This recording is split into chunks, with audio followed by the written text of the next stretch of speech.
الحمد لله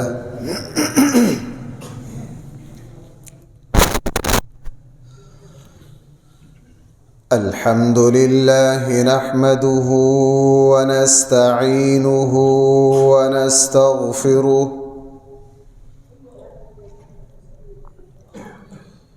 ونؤمن به ونتوكل عليه ونعوذ بالله من شرور أنفسنا ومن سيئات أعمالنا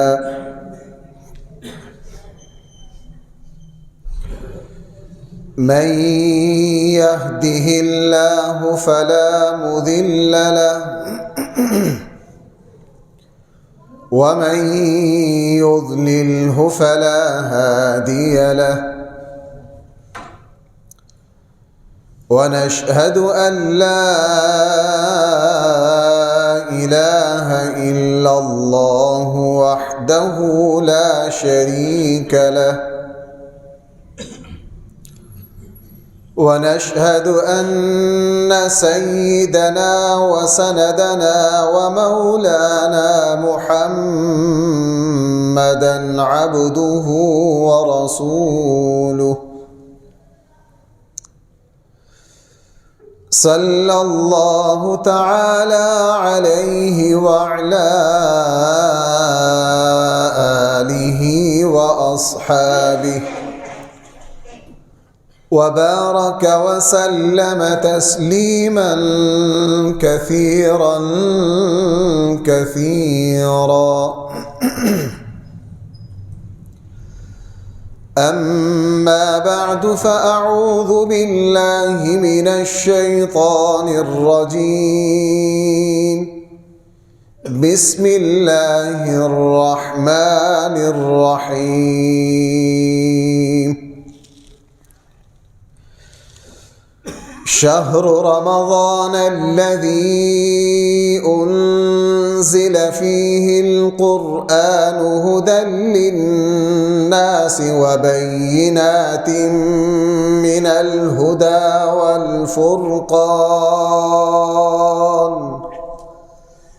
فمن شهد منكم الشهر فليصم ومن كان مريضا أو على سفر فعدة من أيام أخر يريد الله بكم اليسر ولا يريد بكم العسر ولتكملوا العدة ولتكبروا الله على ما هداكم ولعلكم تشكرون صدق الله مولانا العظيم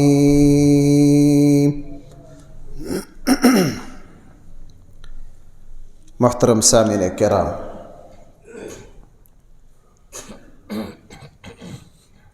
چند دنوں کے بعد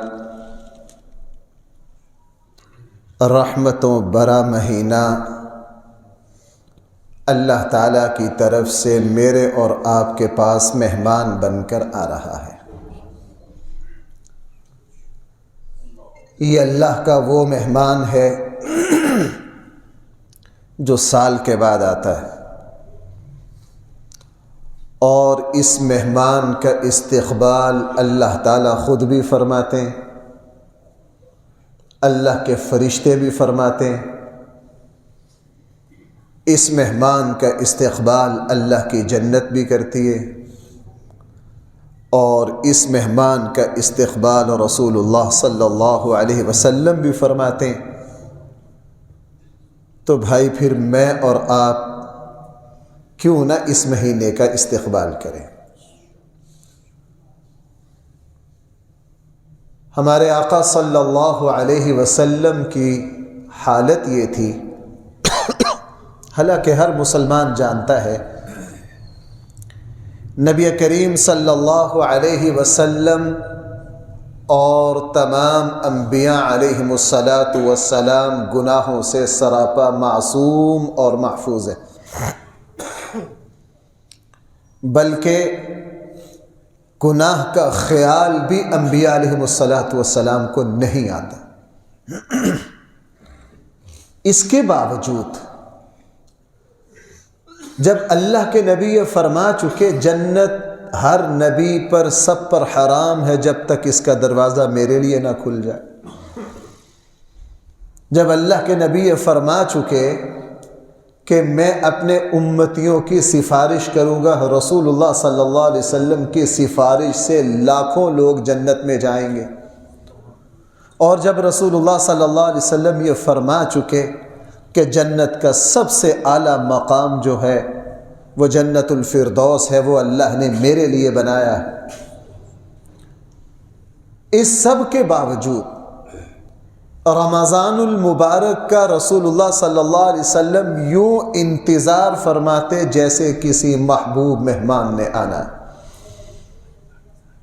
ایک مہینہ پہلے ہم ابھی خیال بھی نہیں کرتے کہ رمضان آ رہا ہے، ہماری ابھی توجہ بھی نہیں جاتی، رسول اللہ صلی اللہ علیہ وسلم شعبان شروع ہونے سے پہلے صحابہ اکرام کو متوجہ کرتے کہ شعبان ایک مہینہ پہلے شعبان کا چاند پورے اہتمام سے دیکھو تاکہ کبھی رمضان کی تاریخ میں غلطی نہ ہو جائے، اور معلومات کے لیے نہیں، انتظار میں، جیسے ہمیں پتہ ہوتا ہے کہ فلاں کام جو ہے ہم نے اس کا وقت فلاں مقرر کر رکھا، لیکن پھر بھی بندہ کہتا ہے یار یہ پرسوں پتہ نہیں کب آئے گی۔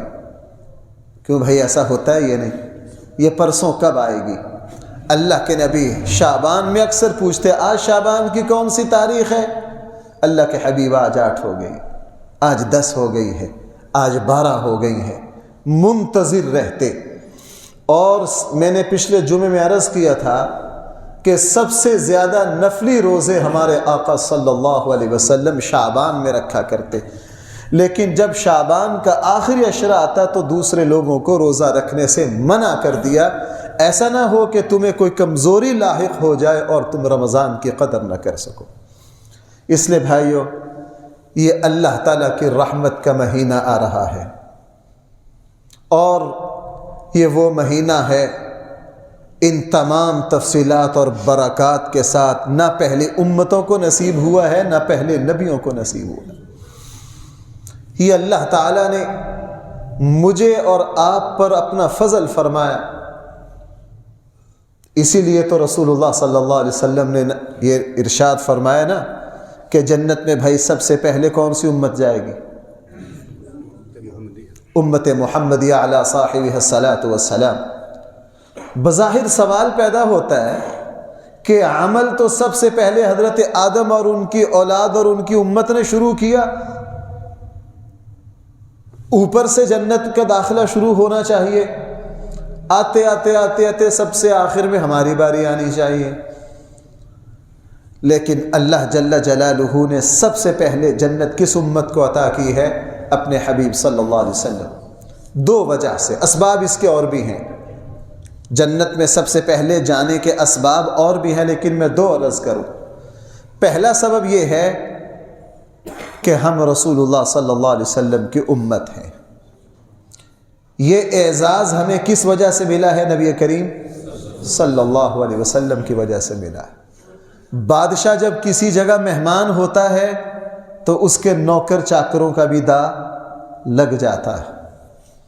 اگر بادشاہ کسی کے یہاں مہمان ہو تو گاڑی کا ڈرائیور بھی بھائی کیا ہوتا ہے؟ مہمان ہوتا ہے۔ اس کے جو باڈی گارڈ ہوتے ہیں وہ بھی کیا ہوتے ہیں؟ یہاں تک کہ اس کے جوتے اٹھانے والے بھی بادشاہ کے ساتھ ہی ساتھ ہوتے ہیں۔ بڑے لوگوں کے ساتھ چھوٹے بھی نواز دیے جاتے ہیں۔ تو اصل تو اعزاز ہے ہمارے آقا صلی اللہ علیہ وسلم کا، لیکن رسول اللہ صلی اللہ علیہ وسلم کی وجہ سے اللہ تعالیٰ نے ہمیں بھی نواز دیا۔ اور دوسری وجہ یہ ہے کہ ان امتوں کو رمضان اور شب قدر جیسی نعمت نہیں ملی۔ کیفیت کے اعتبار سے اللہ تعالیٰ نے رسول اللہ صلی اللہ علیہ وسلم کی برکت سے مجھے اور آپ کو جو عمل دیے وہ بہت بھاری اور اعلیٰ تھے پہلی امتوں کے عمل سے۔ بہرحال یہ وہ مہینہ ہے، آپ علیہ الصلاۃ والسلام عموماً بہت خاص موقعوں پر خطاب فرمایا کرتے تھے۔ اللہ کے نبی صلی اللہ علیہ وسلم کی تقریر اور خطاب کی زیادہ عادت نہیں تھی۔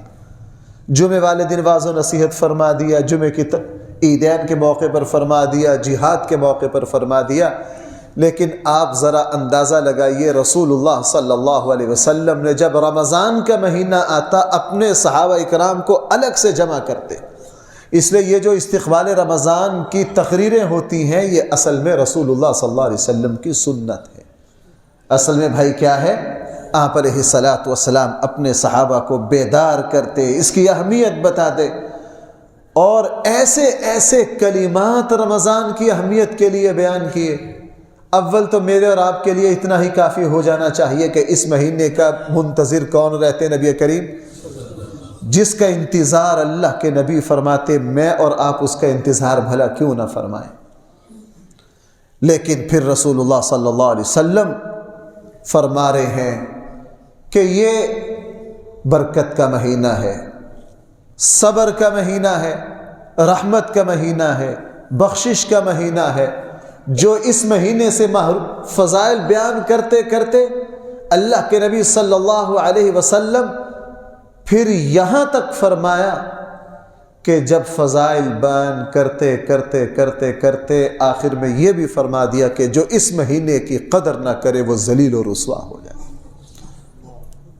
وہ کیا ہو جائے؟ ذلیل و، جیسے والد بیٹے کو نصیحت کرتا ہے، پیسہ خرچ کر رہا ہے، میرا بیٹا کسی منزل تک پہنچ جائے، تعلیم پر پیسہ خرچ کر، ساری خواہشات پوری کر، میٹرک پر اچھی سے اچھی جگہ اس کی تعلیم دلوا، تمام لوازمات پوری کر، بیٹا پھر فیل، اگلی مرتبہ پھر فیل، باپ تھک گیا، تھک کر باپ کیا کہتا ہے؟ جا تیرے نصیب میں کیا کر سکتا ہوں، جا مزدوریاں کر جا۔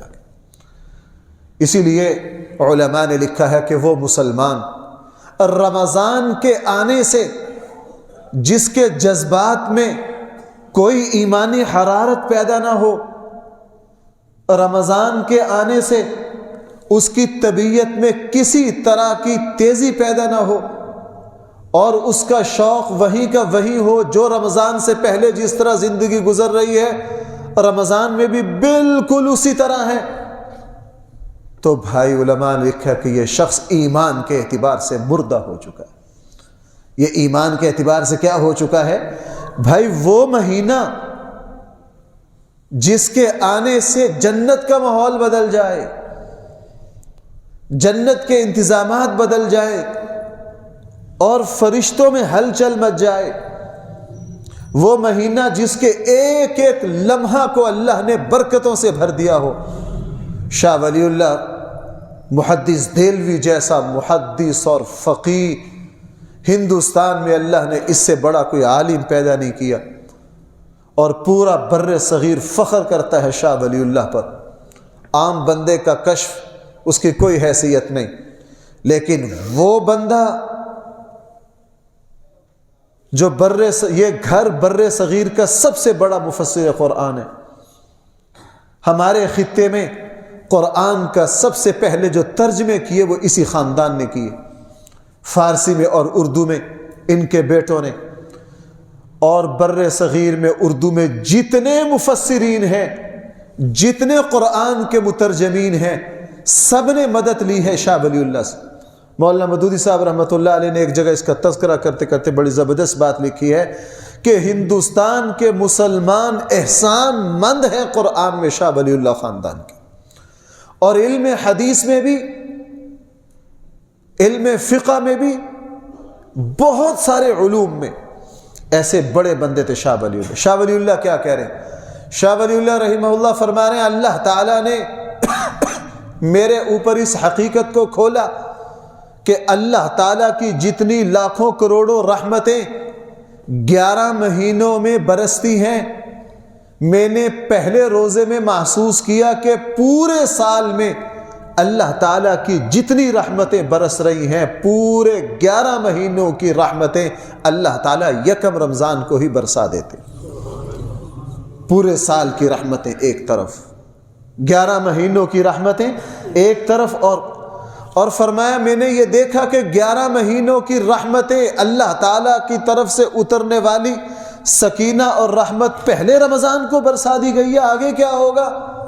فرمایا پھر اللہ نے میرے اوپر اس حقیقت کو اور کھولا کہ اللہ تعالیٰ نے پورے رمضان کی ہر رات میں اتنی رحمتیں برسائیں جتنی 11 مہینے میں، اور پورے رمضان کی ہر رات میں 11 مہینوں کی رحمتیں، اور ہر رات کو جمع کر کے جتنی رحمتیں بنی، پھر جب شب قدر آتی ہے اس شب قدر میں اللہ تعالیٰ اتنی مزید رحمتیں نازل فرماتے.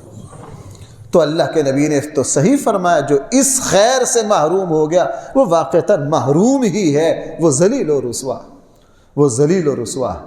اسی لیے رسول اللہ صلی اللہ علیہ وسلم جب رمضان کا مہینہ آیا اپنے صحابہ کو جمع کیا، اے میرے صحابہ تمہارے اوپر ایک ایسا مہینہ آ رہا ہے، اللہ تعالیٰ نے یہ مہینہ بھیجا ہی اس لیے ہے تاکہ میرے اور آپ کے دلوں کا زنگ اتر جائے.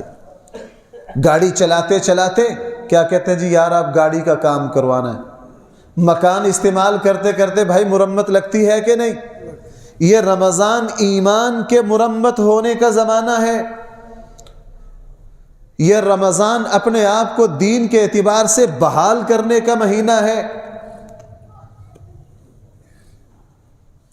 رمضان المبارک ایسا مہینہ ہے اللہ تعالیٰ اس میں بنجر زمینوں کو بھی کیا کر دیتے ہیں؟ آباد کر دیتے ہیں. آپ کو پتہ ہے ابھی گرمیوں میں آگے جا کے ساون آئے گا، اور ہمارے یہاں تو تھوڑا بہت سبزہ ہے نا، آپ بلوچستان اور تھر کے علاقوں میں جاؤ سبزے کا نام و نشان نہیں، ریگستان، میلوں میل سبزے کا نام و نشان نہیں ہے. جیسے ہی موسم بہار شروع ہوتا ہے، ساون کی بارشیں شروع ہوتی ہیں تو بنجر بیابان میدانوں میں بھی سبزہ اگاتا. بالکل ایمان اور روحانیت کے اعتبار سے 2-4 دن کے بعد موسم بہار شروع ہو رہا. اور آپ کو پتہ ہے بھائی بارشوں میں بھی کوئی پیاسا مر جائے تو اس کو مرنا چاہیے، اس کو زندگی کا کوئی حق نہیں. جس مسلمان کو رمضان میں اس کے جذبات میں کوئی ولولہ ہی پیدا نہیں ہوا، وہ اللہ جو یہ فرما رہے ہیں میں نے تمہارے لیے 2 سفارشی رکھ دیے اس میں، جو تمہاری سفارش سپریم کورٹ اور ہائی کورٹ کے سامنے نہیں، کس کے سامنے کریں گے؟ اللہ کے سامنے. روزہ بھی سفارش کے لیے آئے گا، میرے اللہ سب کچھ ہونے کے باوجود یہ میری وجہ سے بھوکا مرا، سب کچھ موجود تھا، روزہ نہ رکھتا کسی کو کیا پتہ چلتا. قرآن آئے گا، اللہ سارا دن روزہ رکھنے سے طبیعت کمزور ہو گئی، بلڈ پریشر لو ہو گیا، اوپر سے شوگر بھی ہے، عمر کے اثرات بھی ہیں، نقاہت ہے، کمزوری ہے، تراویح پڑھنے کو جی نہیں چاہ رہا، پھر بھی یہ اللہ کے سامنے کھڑا ہے. قرآن کریم سفارش کرے گا، اے میرے اللہ میں آپ کا کلام ہوں، میں کیا ہوں؟ آپ کا کلام ہوں. رسول اللہ صلی اللہ علیہ وسلم نے فرمایا یہ 2 سفارشی اللہ کی بارگاہ میں آئیں گے اور اللہ تعالیٰ ان کی سفارش کو قبول کر لے. اس لیے بھائیو رمضان کا مہینہ آ رہا ہے، اپنے آپ کو تیار کیجئے، منصوبہ بندی کیجئے. رمضان کی صحیح قدر وہی کر سکتا ہے. میں نے پچھلے جمعے میں عرض کیا تھا سب سے پہلی رمضان کی تیاری اپنے دل میں اللہ اور اس کے رسول کی محبت. جب اللہ اور اس کے رسول کی محبت ہو، روزہ ایک محبت کا راز ہے. میں آپ سے سچی بات عرض کروں، روزہ رکھ کر ایک مسلمان کو پتہ چلتا ہے صرف پیٹ بھرنا ہی کمال نہیں. صحیح مومن جب روزہ رکھتا ہے اس کو بھوک اور پیاس میں وہ لذت آتی ہے جو پیٹ بھرنے سے نہیں آتی. حضرت علی رضی اللہ عنہ کیا فرمایا کرتے؟ حضرت علی رضی اللہ عنہ فرمایا کرتے تھے مجھے دشمن کے مقابلے میں لڑنا اور گرمی کا روزہ رکھنا یہ کیا ہے؟ بہت محبوب ہے. چونکہ محبت کے راز ہر کسی کو سمجھے نہیں آتے، محبت کے راز ہر کسی کو سمجھے نہیں آتے. یہ روزہ بندہ اور اللہ کے درمیان محبت ہے، ویسے ہی فرما دیا گیا۔ اللہ تعالیٰ نے صحیح بخاری اور مسلم کی جو روایت ہے، روزہ میرے لیے بڑے بڑے عمل ہیں۔ کیا ہیں بڑے بڑے؟ دیکھو بھائیو، جس وقت مدینہ منورہ کے وفد نے رسول اللہ صلی اللہ علیہ وسلم کو مدینہ منورہ آنے کی دعوت دی، اور بھائی سیرت میں پڑھا ہے کہ نہیں، مذاکرات ہوئے، آپ ہمارے پاس آ جائیے۔ حضرت عباس ساتھ گئے، اور پتہ تھا پورے عرب سے ٹکر لینی ہے، مکہ والوں کی دشمنی کون مول لے، بڑے لوگ ہیں۔ مدینہ والوں کو پتہ تھا ہم پر حملہ ہونا ہے، ہم نے جانیں دینی ہے۔ رسول اللہ صلی اللہ علیہ وسلم نے بھی اس خطرے کی نشاندہی کی، تمہارے عرب اوپر پورا عرب ٹوٹ آئے گا۔ حضرت عباس نے مکہ والوں کو آزمانے کے لیے یہاں تک کہہ دیا پورے عرب سے لڑائی لے لو گے؟ مدینہ والوں نے کہا جی لے لیں گے۔ پھر سوال پیدا ہوا اتنی قربانیاں دے کے ملے گا؟ کہا اللہ کے نبی ٹھہر جائیے، پورے عرب سے لڑیں گے، ٹکر لیں گے، آپ کی حفاظت کریں گے، اپنی جان سے، اپنی اولاد سے، اپنے مال سے، اس کے بدلے میں ملے گا کیا؟ رسول اللہ صلی اللہ علیہ وسلم نے کیا فرمایا؟ تمہیں اس کے بدلے میں کیا ملے گا؟ جنت ملے گی۔ فرمایا اگر جنت ملے گی ہم راضی ہیں۔ قرآن نے کہا ان اللہ اشتری من المؤمنین۔ اب میں حیران ہوتا ہوں، رسول اللہ صلی اللہ علیہ وسلم نے فرمایا تم اتنی بڑی قربانی دو گے کہ اللہ کے حبیب صلی اللہ علیہ وسلم کو اپنے یہاں پناہ دو گے، مہمان بناؤ گے، اور قیامت تک مسلمانوں میں انصار رسول اللہ صلی اللہ علیہ وسلم کے مددگار کہلاؤ گے، میزبان کہلاؤ گے، اس کے باوجود تمہیں ملے گا کیا؟ جنت۔ لیکن جب بھائی روزے کی باری آئی، اللہ تعالیٰ نے کیا فرمایا؟ میرے لیے روزہ رکھو گے، یہ کہنا بالکل ٹھیک تھا تمہیں جنت ملے گی، لیکن اس سے بڑی کوئی تعبیر ہو ہی نہیں سکتی ہے۔ لغت نے کوئی ایسے لفظ کو جنم ہی نہیں دیا ہے جو اتنی اعلیٰ تعبیر رسول اللہ صلی اللہ علیہ وسلم نے فرمایا۔ اللہ فرما رہے ہیں جو میرے لیے روزہ رکھے گا اس کا بدلہ میں خود ہوں، اس کا بدلہ میں خود ہوں۔ ایک ایمان والا جب اس حدیث کو پڑھتا ہے اس کو مزید کسی فضیلت کی ضرورت نہیں۔ ابی بن کعب رضی اللہ عنہ، رسول اللہ صلی اللہ علیہ وسلم آئے، آ کے کہا ابی ذرا قرآن سناؤ۔ حیرت ہوئی کہ مجھ سے کیوں سننا ہے؟ استاد اچانک شاگرد کو بلائے، بیٹا ذرا قرآن سناؤ۔ بندہ کہ جس بندے سے سیکھا ہے اس کو کیا سناؤ، میرے استاد ہیں۔ ابی بن کعب سے کہا قرآن سناؤ مجھے۔ حضرت ابی نے کہا اللہ کے حبیب آپ کو سناؤں؟ آپ تو صاحب کلام اور صاحب قرآن ہیں، آپ کو سناؤں؟ کہا ہاں مجھے سناؤ۔ تعجب سے پھر کہا جی آپ کو سناؤں؟ رسول اللہ صلی اللہ علیہ وسلم فرمایا ہاں مجھے سناؤ۔ جب تعجب بڑھا تو رسول اللہ صلی اللہ علیہ وسلم فرمایا ابی مجھے اللہ نے حکم دیا ہے کہ میں تمہارا قرآن سنوں۔ کس نے حکم دیا ہے؟ اللہ نے حکم دیا ہے، اللہ نے حکم دیا ہے۔ یہ کہنا تھا چونکہ اللہ کی محبت تھی دل میں، اللہ کی محبت تھی۔ حضرت ابی بن کعب اپنے آنکھوں کے آنسو نہ سنبھال سکے، میرے اللہ نے میرا نام لے کے کہا کس کا قرآن سنو۔ ہمارے لاہور کے ایک بہت بڑے عالم دین تھے، جامعہ اشرفیہ کے شیخ الحدیث تھے، حضرت مولانا محمد ادریس صاحب کاندلوی۔ ان کی وفات پر مولانا مودودی صاحب رحمۃ اللہ علیہ نے جو مضمون لکھا نا، وہ میں ایک دن دیکھ رہا تھا، بڑا عجیب مضمون لکھا۔ ایسے عجیب بزرگ تھے، انہوں نے کتاب لکھی سیرت مصطفیٰ 3 جلدوں میں، اور سیرت کی عظیم الشان کتاب ہے۔ میں نے خود اپنے ان استاد ان بزرگوں سے سنا، وہ مولانا ادریس صاحب کاندلوی کے شاگرد تھے۔ کہنے لگے یہ میرے استاد تھے اور مولانا ادریس صاحب کاندلوی کے شاگرد تھے۔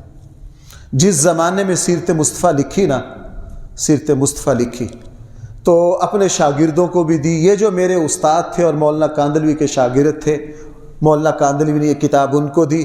میں نے خود ان سے یہ واقعہ بار بار سنا۔ کہنے کہ جب مجھے استادوں نے سیرت مصطفیٰ دی نا پہلی دفعہ، تو مجھے اتنا مزہ آیا، میں 3 دن 3 راتیں مسلسل پڑھتا رہا، بس نماز پڑھ کے کھانا کھا کے پھر لگ جاتا۔ کہنے کہ دل میں ایسی محبت پیدا ہوئی تو میں ایک دن بالکل تھک گیا، رات کو سویا تو چونکہ مسلسل حضور کی سیرت پڑھ رہا تھا، مسلسل حضور کی سیرت پڑھ رہا تھا، تو کہنے لگے مجھے رسول اللہ صلی اللہ علیہ وسلم کی زیارت ہوئی۔ میں اپنے اسی مسجد میں جو ان کی مسجد تھی لاہور کے تھے وہ بزرگ. میں اسی مسجد میں مطالعہ کرتے کرتے سو گیا. میں نے دیکھا اللہ کے نبی تشریف لائے ہیں. میں بھاگ کر گیا, اندر آئے, کتاب دیکھی, میری اس کتاب کو آگے پیچھے کیا, اندر سے پڑھ, ادھر دیکھا ادھر دیکھا. کہنے لگا میں ڈر رہا ہوں چونکہ جس ہستی کی سیرت ہے وہی ہے, اس میں کوئی غلط تو نہیں. کہنے لگا سیرت پڑھ کے مجھے اتنا کہا یہ کس نے لکھی ہے؟ کیا کس نے لکھی ہے؟ کہنے لگے جی میں نے کہا جی میرے استاد ہیں فلاں فلاں, انہوں نے لکھی ہے. کہنے لگا اچھا, بہت اچھی لکھی ہے, بہت اچھی لکھی ہے. اور آگے یہ کہا کہ محمد ادریس کو میرا سلام کہنا. کیا کہنا؟ چونکہ ان کا نام تھا مولانا ادریس صاحب کاندھلوی, میرا سلام کہنا. ہمارے وہ جو بزرگ تھے وہ فرمانے لگے, کہنے لگا جیسے ہی آنکھ کھلی میں شوق میں کہ بھاگا جاؤں جامعہ شرفیہ. اب دن چڑھے, اب دن چڑھے. کہنے لگا صبح کو بھاگا گیا تو میں جامعہ شرفیہ, پرانا دور تھا, کہنے لگا اس وقت پہنچا کہ مولانا ادریس صاحب کاندھلوی بخاری کا سبق پڑھا رہے تھے. میں جا کے سبق میں بیٹھا, ان سے ملا. میں نے کہا حضرت ایک اہم پیغام آپ تک پہنچانا ہے. تو تنہائی میں, کیا تنہائی میں. کہنے لگا مجھے گھر لے گئے, کہا بیٹا کیا بات ہے؟ میں نے ساری بات سنائی. سنانے کے بعد جب میں نے سلام پہنچایا اور یہ کہا, کہنے لگا مجھ سے غلطی ہو گئی. میں نے یہ کہا کہ اللہ کے نبی نے پھر آخر میں کہا, چونکہ استاد تھے سیدھی سادہ نام لیا نہیں جا سکتا تھا.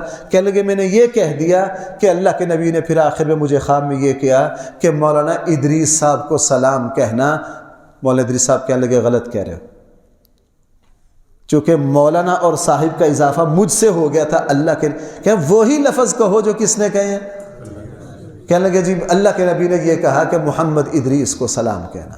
کہنے لگے بس جب یہ کہا نا, سلام کا جواب دے کے مولانا ادریس صاحب کاندھلوی رحمہ اللہ پر ایسی کیفیت طاری ہوئی رونے کی.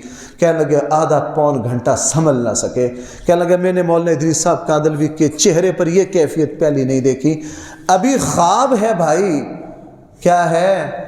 خواب ہے. خواب کے ذریعے ایک شاگرد کو بشارت دی, لیکن یہ خوشی ہے کہ چلو میرا نام امام الانبیاء کی زبان پر آیا, اگرچہ خواب میں ہی آیا, ہمارا نام تو آیا.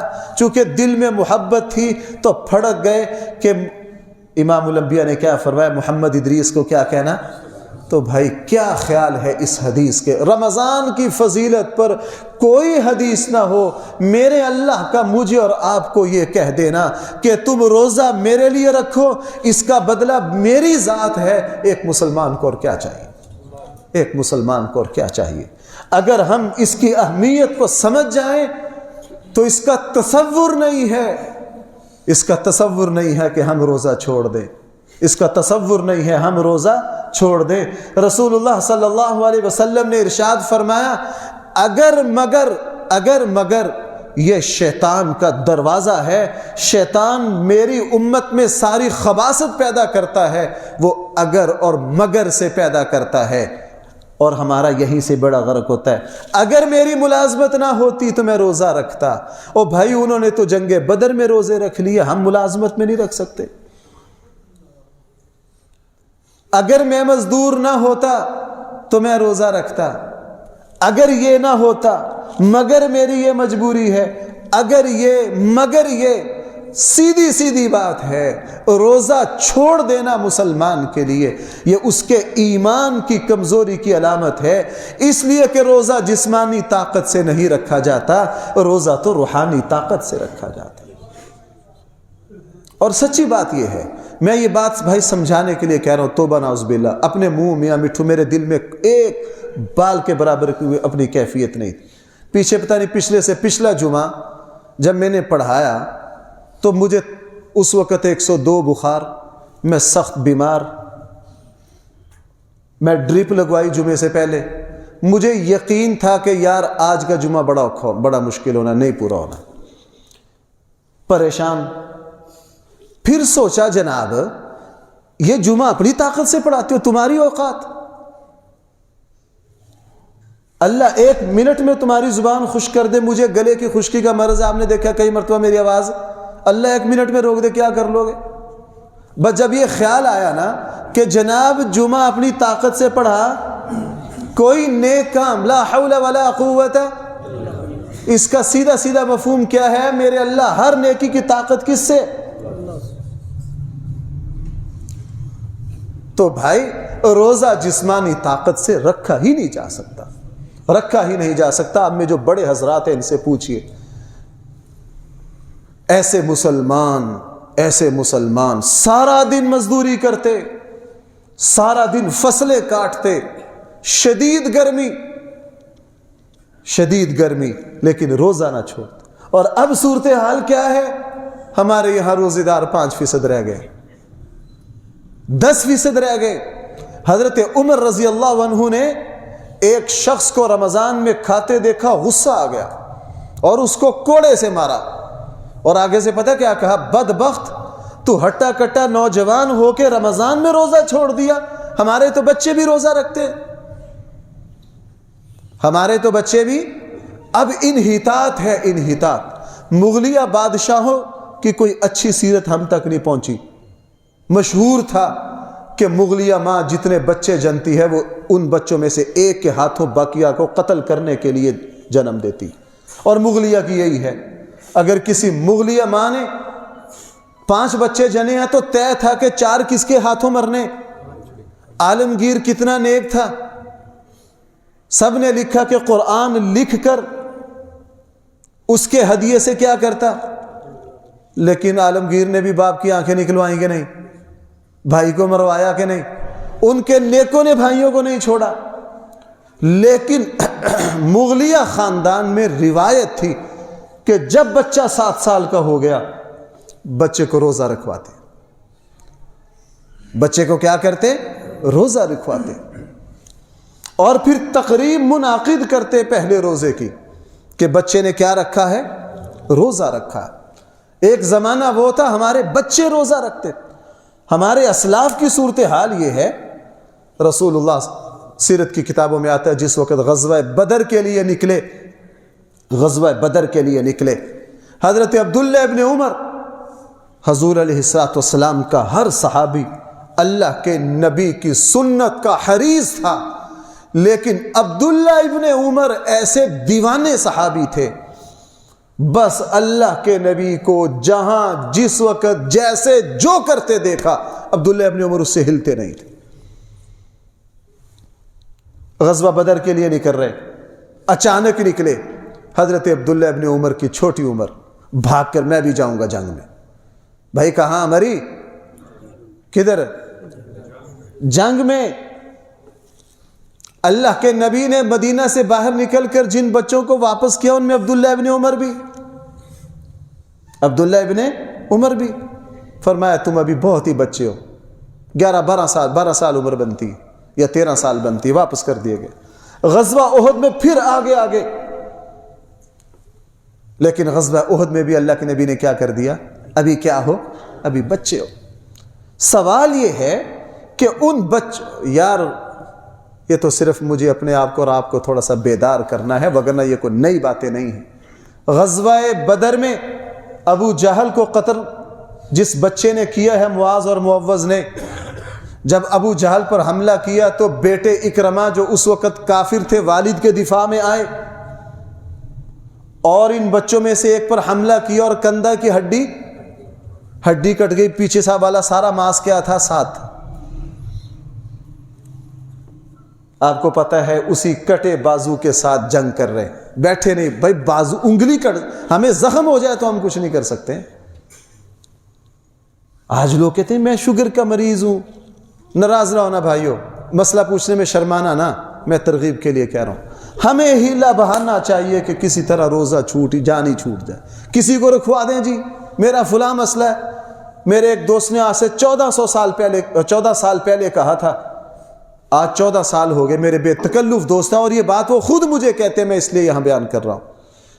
کہنے لگے میں 10 سال سے روزہ نہیں رکھتا، شکر میرے پاس آئے، میں نے ان کو یہی بات سمجھائی، روزہ رکھنا شروع کیا تو 14 سال ہو گیا اب روزہ رکھ رہے ہیں۔ مجھے پچھلے 2-3 سال پہلے کہنے لگے مفتی صاحب جو پچھلے 10 سالوں کے نہیں رکھے۔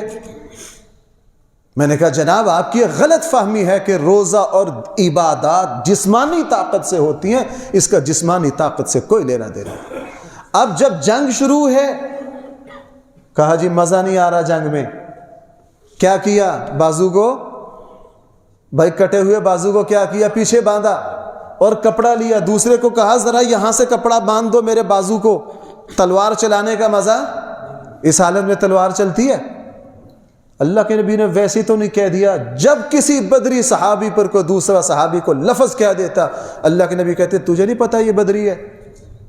حضرت عمر کیوں کھڑے ہوتے؟ اگر کوئی بدری پیچھے کھڑا ہوتا اسے کہتا بھائی اصحاب بدر پچھلی صف میں نہ کھڑے ہوں۔ کہاں کھڑے ہوں؟ پہلی صف میں کھڑے ہوں۔ مزہ نہیں آ رہا جنگ کی، یہاں باندھ کر۔ تھوڑی دیر کے بعد کہا کہ اب بھی تلوار چلانے کا مزہ۔ کپڑا کھولا، آپ دیکھیے سیرت کی کتابیں، غزوہ بدر کے تذکرے میں ہر جگہ مل جائے گا۔ اب کیا کیا؟ اس لٹکے ہوئے بازو کو پاؤں کے نیچے دبایا، کہا یہ جو ماس تھوڑا سا بچا ہوا ہے یہ کیا کر رہا ہے؟ زور سے کھینچا اور بازو اتار کے ایک طرف کیا، کہا اب دو تلوار۔ یہ جسمانی طاقت ہے؟ بھائی بولتے نہیں۔ یہ اللہ کی دی ہوئی طاقت ہے۔ اور اللہ تعالی جب کسی کو قبول کر لیتے، اللہ تعالیٰ جب کسی کو طاقت دے دیتے ہیں تو ذرے جو ہیں وہ پہاڑوں سے زیادہ طاقتور ہو جاتے ہیں۔ ہمیں اللہ کی طاقت کا اندازہ نہیں، اس لیے کوئی مسئلہ، کوئی مجبوری۔ رمضان کی عبادات میں رسول اللہ صلی اللہ علیہ وسلم نے تو رمضان میں جنگیں لڑی۔ اللہ کے نبی نے بھائی رمضان میں کیا کی ہیں؟ جنگیں لڑی ہیں۔ آج کے مسلمان کو یہ زیب ہی نہیں دیتا کہ میری ملازمت ہے میں روزہ نہیں رکھ سکتا، میری فلاں مجبوری ہے میں روزہ نہیں رکھ سکتا۔ اور روزہ جس کے دل میں اللہ اور اس کے رسول کی محبت ہوگی، جو روزے کی اہمیت کو سمجھے گا۔ ایک اسد الغابہ میں ایک صحابی کے تذکرہ میں کچھ دن پہلے دیکھ رہا تھا، ان کی عمر 120 سال۔ بھائی کتنی عمر؟ 120 سال۔ حضرت ثابت انصاری فرماتے ہیں ہم نے حضرت سوید بن غفلہ رضی اللہ عنہ کو 120 سال کی عمر میں دیکھا کہ رمضان کی راتوں میں ہمارے ساتھ ساری رات کھڑے ہو کر قیام کرتے۔ کتنی عمر میں؟ 120 سال۔ ہم ان سے کہتے کہ آپ کی عمر 120 سال ہے، آپ پھر بھی ساری رات کھڑے ہو کر نماز پڑھتے رہتے ہیں، کیوں؟ تو حضرت ثابت انصاری فرماتے آگے سے ہمیں کہتے بچے بیٹے تجھے کیا پتا اللہ کے سامنے کھڑا ہونے میں کیا لذت ہے، اللہ کے سامنے کھڑا ہونے میں کیا لذت ہے۔ میں عرض کر رہا ہوں پیٹ بھرنے میں وہ لذت نہیں ہے جو اللہ کی محبت میں بھوکا مرنے میں، غرور میں وہ نشہ نہیں ہے جو اللہ کے سامنے عاجزی کرنے میں لذت ہے۔ اس لیے بھائیو رمضان کا مہینہ میرے اور آپ کے سر پر ہے، اس کے لیے سب سے پہلے اللہ اور اس کے رسول کی محبت کو دل میں پیدا کیجیے، اپنے اندر شوق پیدا کیجیے، حدیث کی کتابیں کھول کر رمضان کے فضائل کو پڑھیے، منصوبہ بندی کیجیے کہ مجھے رمضان کس طرح گزارنا ہے۔ ہم نے سامان خریدنا ہو تو دیکھتے ہیں فلاں سٹور پہ جانا، اس کا سامان اعلیٰ ہے۔ بیٹے کی شادی کرنی ہے، مائیں بیٹیوں کی شادیوں میں 10 سال پہلے سے منصوبہ بندی کرتی۔ منصوبہ بندی کیجیے، بڑے بڑے پروگرام بنائیے، چھوٹے چھوٹے نہیں۔ یہ نہیں کہ میں رمضان میں 2 قرآن ختم کروں گا 3 کروں گا، نہیں، کہ رمضان میں 30 قرآن ختم کرنے ہیں، پکی نیت کرو، اللہ کروا دیں گے۔ اللہ کیا کر دیں گے؟ کروا دیں گے۔ اپنے نظام الاوقات کو مرتب کرو۔ مجھے تراویح کہاں پڑھنی ہے؟ تمام کام ہمارے رمضان کے تابع ہوں۔ بھائی تمام کام کس کے تابع ہوں؟ رمضان کے تابع ہوں۔ میری کوئی نماز رمضان میں اکیلے نہیں ہوگی، نماز چھوڑنے کا تو تصور ہی نہیں ہے نا۔ مجھے جماعت سے پڑھنی، مجھے نماز تراویح کہاں پڑھنی ہے؟ ایسی جگہ کا انتخاب کرو جہاں قرآن صحیح پڑھا جاتا ہو۔ یہ ہمارے معاشرے کا بہت بڑا المیہ ہے۔ قرآن کی صوتی برکات ہیں، یہ اللہ سے نکلا ہوا کلام ہے۔ وہ اللہ کی ایک ہی نشانی ہے میرے اور آپ کے پاس، اللہ تعالیٰ نے اپنی ذات کو کیا کر دیا؟ چھپا لیا۔ اللہ کیسے ہیں؟ ہم اللہ کا چہرہ، اللہ کی کوئی چیز ہمیں پتہ ہی نہیں، ہم تصور بھی نہیں کر سکتے، چونکہ ہمارے تصور مخلوق ہیں اور وہ خالق ہیں، وہ ہمارے تصور میں اے میرے اللہ کوئی چیز تو ہمیں دے دے، ہم تیرے بندے ہیں، محبت ہے، کوئی تھوڑا سا ذائقہ تو چکھ سکیں، آپ کیسے ہیں؟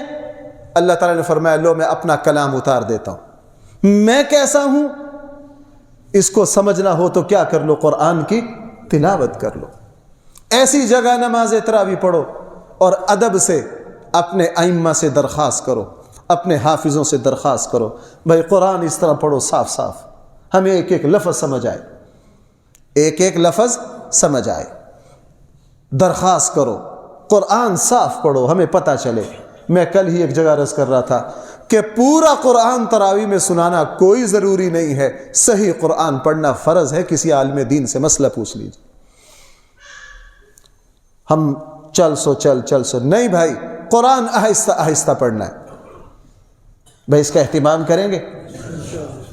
ہمیں لگن ہو، ہماری نوکری، ہماری مصروفیت، ماتحتوں کے وزن کو ہلکا کر دو، اور گھر میں بیوی سے پوچھ لو رمضان میں کام بڑھ جاتا ہے، میں ایک ملازمہ کا انتظام کر دیتا ہوں۔ بھائی میں غلط تو نہیں کہہ رہا، ماتحتوں میں بیوی بھی آتی ہے کہ نہیں؟ اللہ کے نبی آخری وقت میں کیا فرما کے گئے تھے؟ خود کام میں لگ جاؤ بیوی کے ساتھ، گھر کا کام زیادہ میں کرواتا ہوں، لیکن کوئی نماز ٹالنی نہیں ہے، قرآن کی اتنی تلاوت ہونی، گھر میں افطاری کا وقت آ جائے ہر چیز ختم، ہر چیز ختم۔ اب کیا کرنا ہے اللہ سے؟ رسول اللہ صلی اللہ علیہ وسلم نے کیا فرمایا؟ روزے دار کو کتنی خوشیاں ملتی ہیں؟ ایک کس وقت؟ افطاری کے وقت، اور دوسری کس سے؟ اللہ سے ملاقات کے وقت۔ اس سے پتہ چلا جس نے روزہ رکھنا اس کی اللہ سے ملاقات ہونی ہی ہونی ہے۔ اس لیے بھائیو رمضان کا مہینہ آ رہا ہے، منصوبہ بندی کیجئے، اپنی ترتیب، چھوٹے چھوٹے بچوں کو، اپنے بیٹوں کو انعامات رکھو، قرآن کی تلاوت کا پروگرام بناؤ۔ میں ایک طریقہ بتا دیتا ہوں، مثلا جہاں آپ نے تراویح پڑھنی ہے، اگر وہاں ایک پارہ پڑھا جاتا ہے تو آپ ایک پارہ ہی اس دن تلاوت کرو، ایک پارے کو 15 مرتبہ تلاوت کر لو، 10 مرتبہ کر لو، آگے نہ جاؤ، اسی پارے کو پڑھتے رہو، 1 مرتبہ 2 مرتبہ۔ مثلا آپ نے رمضان میں یہ نیت کر لی کہ میں نے کتنے پارے پڑھنے ہیں؟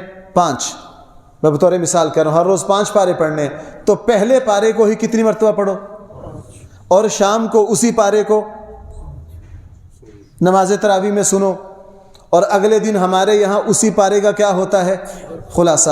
اب آپ نے ایک پارے کو بار بار پڑھ لیا ہے، سن لیا ہے، اس کا مفہوم بھی سن لیا ہے، دماغ میں بیٹھ جائے گا کہ نہیں؟ پڑھتے رہو ہر روز ایک ایک پارہ، ایک ایک پارہ۔ مثلا آپ یوں پڑھتے گئے، صرف ایک ہی پارے کی تلاوت کر رہے ہیں، اور کرتے کرتے کرتے آپ 30ویں میں پہنچ گئے، آپ نے 30واں پارہ بھی 5 مرتبہ پڑھ لیا، اور آج شام کو سن بھی لیا، تو بھائی آپ کے 6 قرآن کب ختم ہو رہے ہیں؟ ایک ہی وقت میں۔ کتنے قرآن ختم ہو رہے ہیں؟ 6۔ مسلسل یوں چلاتے جاؤ، سمجھ کر پڑھو، اطمینان سے پڑھو۔ یہ اللہ تعالیٰ سے مانگنے کا مہینہ ہے، یہ دعاؤں کا مہینہ ہے، اور رسول اللہ صلی اللہ علیہ وسلم کی رمضان کی ساری دعاؤں کو اکٹھا کر لو، 2 باتیں ہیں ان میں، اور ہم نے بھی وہ 2 باتیں سب سے زیادہ مانگنی ہے۔ اللہ توبہ نعوذ باللہ، میں آگے عرض کروں، رسول اللہ صلی اللہ علیہ وسلم کی دعاؤں میں رمضان کی 2 باتیں سب سے غالب ہیں۔ اے اللہ مجھے جنت دے دے، اے اللہ مجھے دوزخ سے بری کر دے۔ توبہ نعوذ باللہ، میں سمجھانے کے لیے کہہ رہا ہوں، دوزخ کی یہ اوقات ہے کہ رسول اللہ صلی اللہ علیہ وسلم کے جوتے تک بھی پہنچ جائے؟ اللہ کے نبی کیوں پناہ مانگ رہے؟ وہ جنتی نہیں ہے جس میں امام الانبیاء صلی اللہ علیہ وسلم نہ جائیں؟ ابھی تو میں عرض کر چکا ہوں، حیران کن بات ہے، اللہ کے نبی رمضان میں کیوں کہہ رہے یا اللہ مجھے جنت عطا فرما، یا اللہ مجھے دوزخ سے بچا۔ رمضان کی تمام دعاؤں میں سب سے زیادہ جو دعا مانگی، رزق کی برکت کی دعا، رمضان کی دعاؤں میں 3 نمبر پر ہے۔ پہلے نمبر پر یہ ہے، اے اللہ میں جنت کا سوال کرتا ہوں، اے اللہ مجھے دوزخ سے بچا۔ یہ وہ ہستی ہے جس کے پیدا ہونے سے پہلے ہی جنت کی جنت کا ضامن ان کو بنا دیا گیا ہے۔ یہ تو وہ ہستی اگر کسی عذاب قبر ہو رہا ہو، کسی قبر پر کھڑے ہو کر اگر یہ ہستی وہاں ہاتھ اٹھاتے تو عذاب قبر رک جاتا ہے۔ آپ کو یاد نہیں ہے وہ صحابی جن کا دفن کے بعد قبر کی کیفیت میں سختی آئی، فوراً حضور نے کیا کیا؟ دعا مانگی اور فرمایا کہ ہمارے اس بھائی پر قبر میں اتارتے ہی سختی آئی، میری دعا کی برکت سے اللہ تعالیٰ نے۔ اور وہ مسلم کا ٹہنی والا کیا واقعہ؟ عذاب قبر جیسے ہوا اللہ کے نبی نے درخت کی شاخ کو فرمایا اس کے عذاب کو کیا کر، جس ہستی کے قبر کو ہاتھ لگ جائے عذاب رک جائے، وہ ہستی رمضان میں کہہ رہی ہے اے اللہ مجھے دوزخ سے بچا۔ اس کا صرف اور صرف ایک مطلب ہے، اپنی امت کو سبق سکھانا۔ اے میرے امتیوں، اے میری روحانی اولاد، رمضان میں سب سے زیادہ دو باتیں اللہ سے مانگنا، اے اللہ ہمیں جنت دے اور اے اللہ ہمیں جہنم سے بری کر دے۔ سب سے زیادہ یہ دو دعائیں مانگو، سب کے لیے مانگو۔ اے اللہ ہم آپ سے کس کا سوال کرتے ہیں؟ جنت کا سوال کرتے ہیں۔ اور رمضان میں انشاءاللہ آگے کسی جمعے میں عرض کروں گا، دعا کا بھی پروگرام بناؤ کہ میں نے رمضان میں 10-10 منٹ کی 3 دعائیں مانگنی ہے، 4 مانگنی ہے۔ اللہ سے خوب مانگو۔ میں پوری ذمہ داری سے عرض کروں، آپ رمضان پورے شوق اور جذبات سے گزار لیجئے۔ وہ رمضان ہی نہیں ہے جو 11 مہینوں پر اپنا رنگ نہ چھوڑے۔ رمضان کی قبولیت کی علامت ہی یہ ہے کہ یہ 11 مہینوں پہ رنگ چھوڑتا ہے۔ علماء نے یہ لکھا ہے کہ رمضان کی مثال حضرت یوسف علیہ السلام کی ہے۔ کتنے بھائی تھے؟ بولو بھائی وقت پورا ہو گیا۔ کتنے بھائی تھے؟ 12۔ ٹوٹل بھائی تھے کتنے؟ 11 بھائیوں نے اپنے بھائی کو قتل کیا، قتل کے لیے کنویں میں پھینکا، کنویں سے نکال کے بیچا، اوپر سے جھوٹ بولا کہ ہمارا بگوڑا غلام ہے، باپ کی نافرمانی کی، صلہ رحمی کو کاٹا، اپنے بھائی کا قتل کا منصوبہ بنایا، اپنے بھائی پر ظلم کیا، اپنے بھائی کو کنویں میں پھینکا، آزاد نبی کو بیچا اور والد کو آ کے جھوٹ بولا۔ 15 20 گناہ کر گئے اور ساری زندگی کرتے ہی رہے۔ آخر میں جب ابا رو رہے ہیں، ابا کو بھی کہہ رہے ہیں آپ کو کیا ہو گیا، وہ تو مرا گیا، آپ اس بیٹے کی جدائی میں روتے ہیں۔ لیکن آخر میں جا کے جب یوسف سے ملاقات ہوئی، آپ سورہ یوسف کا آخری سے پہلا رکوع کھول کر دیکھیے، وَرَفَعَ أَبَوَيْهِ عَلَى الْعَرْشِ وَخَرُّوا لَهُ سُجَّدًا وَقَالَ يَا أَبَتِ هَذَا تَأْوِيلُ رُؤْيَايَ۔ اس کے بعد یوسف علیہ السلام دعا مانگ رہے، اے اللہ یہ شیطان نے ہمارے درمیان رخنہ ڈال دیا تھا، اے اللہ مجھے بھی معاف کر دے، میرے بھائیوں کو بھی معاف کر دے۔ یوسف علیہ السلام 12واں ہے، سارے ظلموں کے باوجود 11 کو بخشوا گیا۔ علماء نے لکھا ہے کہ رمضان یہ یوسف علیہ السلام ہے، اگر رمضان سیدھا کر لیا یہ 11 مہینوں کو بھی بخشوا جائے گا، یہ 11 مہینوں کو بھی بخشوا جائے گا۔ اس لیے بھائیو، اللہ تعالی ہم سب کو قدر کی توفیق عطا فرمائے، اللہ تعالی ہم سب کو قدر کی توفیق عطا فرمائے۔ اللہ سے توفیق کی دعا مانگی۔ وآخر دعوانا الحمدللہ۔